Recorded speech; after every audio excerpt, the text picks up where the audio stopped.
Assalamualaikum warahmatullahi wabarakatuh. Saya Fitra Mina akan mempresentasikan pendekatan world language. Yang pertama, berbagai pendekatan dalam pembelajaran bahasa. Menurut Tarigan, pendekatan adalah seperangkat asumsi yang bersifat aksiomatik mengenai hakikat bahasa, pengajaran, bahan, dan belajar bahasa yang digunakan sebagai landasan dalam merancang, melakukan, dan menilai proses belajar bahasa. Pendekatan-pendekatan dalam pembelajaran bahasa antara lain: yang pertama, pendekatan tujuan, pendekatan struktural, pendekatan keterampilan proses, dan pendekatan world language. Yang pertama, pendekatan tujuan.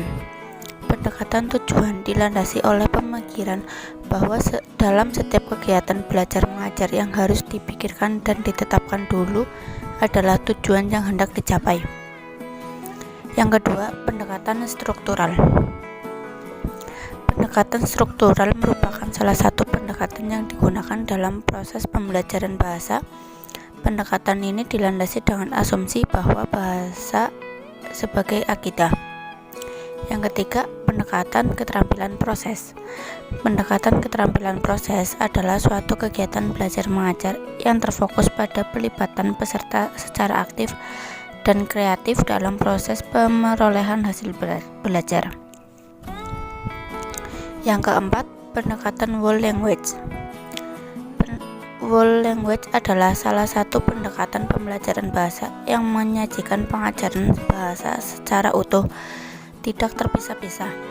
Pendekatan world language adalah cara untuk menyatukan pandangan tentang pembelajaran bahasa dan juga tentang orang-orang yang terlibat dalam pembelajaran. Ciri-ciri world language menurut Alamsyah 2021-22 ada 7 ciri yang menandakan kelas world language. Yang pertama, kelas yang memperoleh world language penuh dengan barang cetakan. Yang kedua, kelas world language siswa belajar melalui model atau contoh. Yang ketiga, kelas world language siswa bekerja dan belajar sesuai dengan tingkat kemampuannya. Yang keempat, kelas world language siswa berbagai tanggung jawab dalam pembelajaran. Yang kelima, kelas world language siswa terlibat aktif dalam pembelajaran bermakna. Yang keenam, kelas world language siswa berani mengambil resiko dan bebas bereksperimen. Yang ketujuh, kelas world language siswa mendapat balikan atau feedback positif dari guru maupun temannya sendiri. Komponen-komponen world language. World language dimulai dengan menumbuhkan lingkungan di mana bahasa diajarkan secara utuh dan keterampilan bahasa, menyimak, berbicara, membaca, dan menulis diajarkan secara terpadu, di antaranya yaitu reading aloud, journal reading, sustained silent reading, shared reading, quick reading, independent reading. Reading aloud adalah kegiatan membaca yang dilakukan oleh guru untuk siswanya. Kegiatan ini sangat bermanfaat jika dilakukan di kelas rendah. Journal reading. Bagi guru yang menerapkan world language, journal reading atau menulis jurnal adalah komponen yang dapat dengan mudah diterapkan. Sustained silent reading atau SSR merupakan kegiatan membaca dalam hati yang dilakukan siswa. Share reading adalah kegiatan membaca bersama antara guru dan siswa, di mana setiap orang mempunyai buku yang sedang dibaca. Kegiatan ini dapat dilakukan di kelas rendah maupun di kelas tinggi. Guide reading. Dalam guide reading atau yang disebut juga membaca terbimbing, guru menjadi pengamat dan fasilitator. Dalam guide reading, guru semua siswa membaca dan mendiskusikan buku yang sama.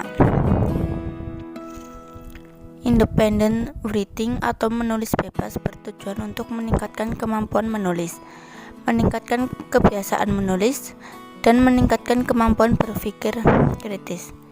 Independent reading atau menulis bebas bertujuan untuk meningkatkan kemampuan menulis, meningkatkan kebiasaan menulis, dan meningkatkan kemampuan berpikir kritis.